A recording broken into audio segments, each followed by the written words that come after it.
جب جو انسان زیادہ بولتا ہے نا اسے زیادہ ضرورت ہے کہ وہ اپنا اللہ سے تعلق مضبوط کرے.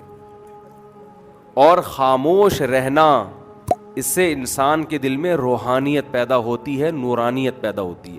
ہاں جہاں بولنے کی ضرورت ہو وہاں انسان بقدر ضرورت بولے.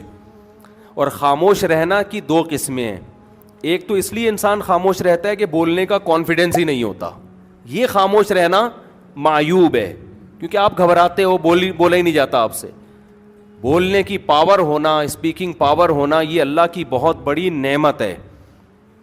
تو یہ والا خاموشی مراد نہیں ہے کہ آپ کو شرم آ رہی ہے بولتے ہوئے, یہ تو آدمی دنیا میں کسی کام کا رہتا ہی نہیں ہے. بہت سے لوگ شرمیلے ہوتے ہیں, بولنے کے ٹائم پہ بھی نہیں بول رہے ہوتے, تو وہ سمجھتے ہیں کہ لوگ یہ کہ بہت نیک لوگ ہیں ماشاءاللہ, خاموش مزاج ہیں. خاموش مزاج نہیں ہے, شرمیلے ہیں. یہ بولنے کے ٹائم پہ بھی ان کی آواز نکلتی نہیں ہے.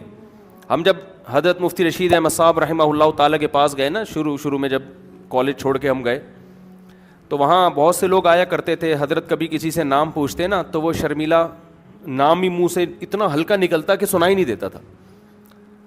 تو حضرت کو غصہ آتا, فرماتے ذرا زور سے بولو, آواز نہیں آ رہی ہے. پھر وہ زمین میں گڑتا جا رہا ہے کہ بھائی بڑے بزرگ, ان کا ایک روب بھی تھا. اچھا مجھے وہ واقعہ یاد ہے, مجھ سے حضرت نے نام پوچھا, میں کالج میں تھا اس وقت, صرف ملاقات کے لیے آیا, تو میں نے زور سے اپنا نام بتایا نا اونچی آواز میں. بڑے خوش ہوئے, کہا ماشاء اللہ. صحیح ہے نا, کیونکہ لوگ بولتے تھے ایسے جیسے زمین میں گڑے جا رہے ہیں. تو یہ خاموشی یا یہ تکلف پسندیدہ نہیں ہے. میں بھی لوگوں کو اندازہ لگا لیتا ہوں, ملنے کے لیے آتے ہیں نا, بھائی آپ یہاں بیٹھے ہو, یہیں سے اپنی بات ذرا اونچی آواز میں بتا دو. اونچی آواز میں نہیں بتا رہے ہوتے, قریب آ کے ناک میں گھس رہے ہوتے ہیں, وہ منہ میں گھسے جا رہے ہیں.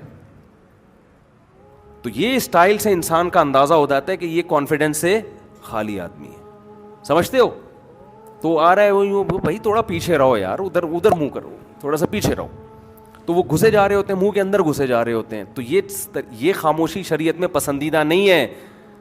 سمجھتے ہو کہ نہیں سمجھتے؟ وہ بولنا ناپسندیدہ ہے جس میں بولنے کا شوق ہو, تو اس کو شریعت نے پسند نہیں کیا.